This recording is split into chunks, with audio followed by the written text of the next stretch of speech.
What's up guys, how's it going? This is this entrepreneur here today with another video. Today I wanted to talk about the blind buys that didn't work out for me.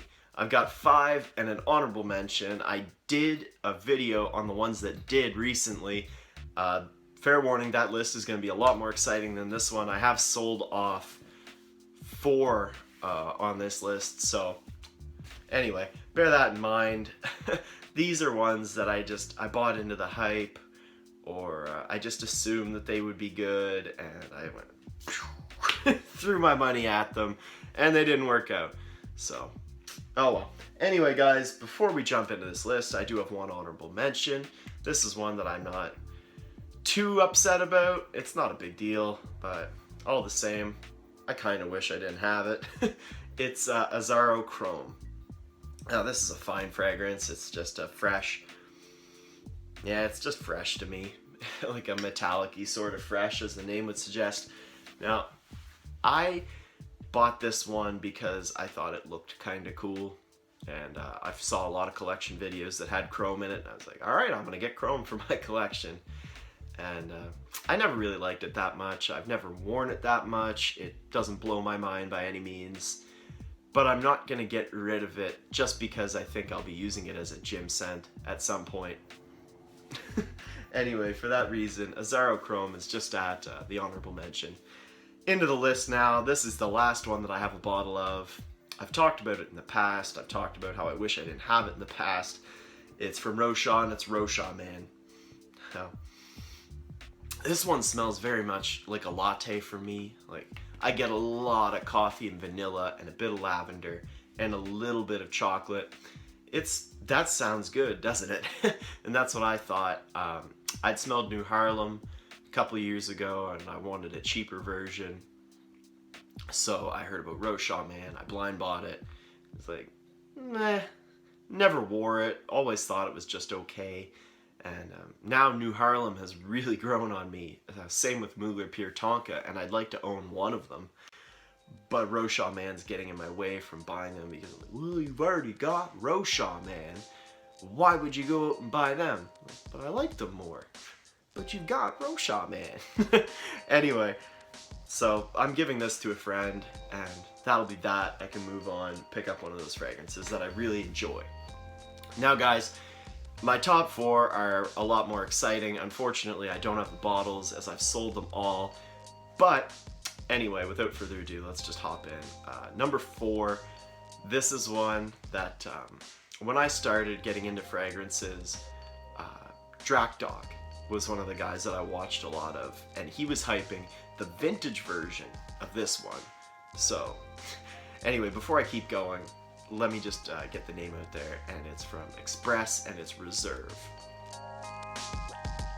So as I was saying, he used to really hype up the vintage version, the dark, I think it's brown juice, or maybe it's orange, I could be mistaken.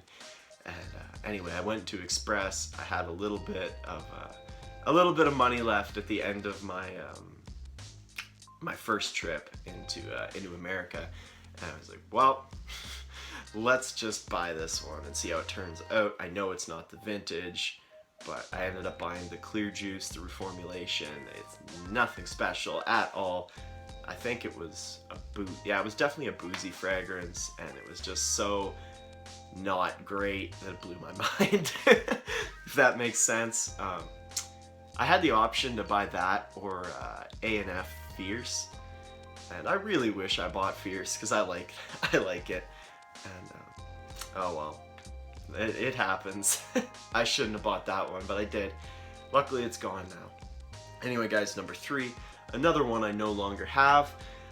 This one is from Animale, and it's Animale Animale. So Animale Animale is like a cross between Mugler's Amen and Mugler Pure Malt. I get that, but the quality is so far off from what the Muglers bring to the table, and the scent is just nowhere near as good in my opinion. It doesn't last as long. The bottle is ugly as all. You insert the word. It never did it for me. It took my least favorite parts of pure malt and put them together with my most favorite parts of Amen. And for whatever reason, that didn't work out. It was just synthetic caramel, and it rubbed me the wrong way. Anyway, that was number 3. Number 2 is one that I've talked about in the past on, I think, my cheap fragrances video, and it's from Lacoste, and it's Homme. I bought this one based on hype a couple years ago. I regretted it almost immediately.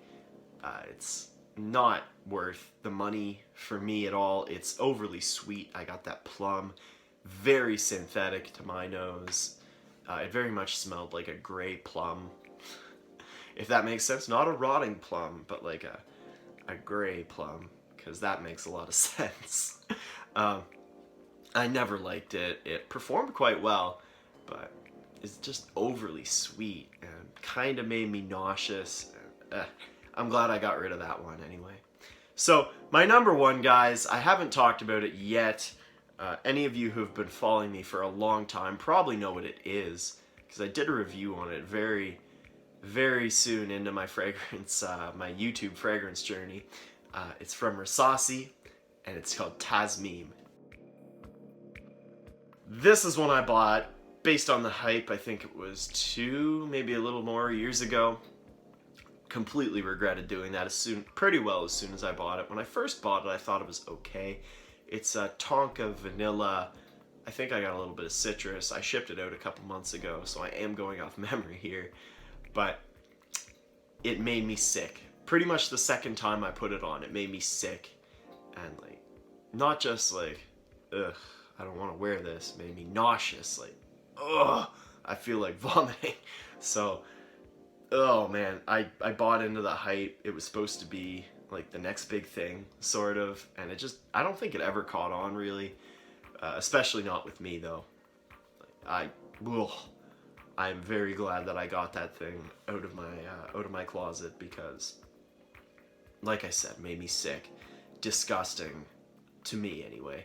Out of the bottle, it smelled okay. On my skin, whew, just a mess.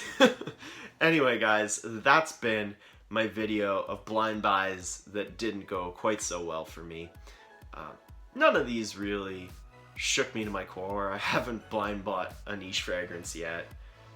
Probably never will, because spending $200 on something I've never smelled sounds weird to me, but I'm sure some of you guys have.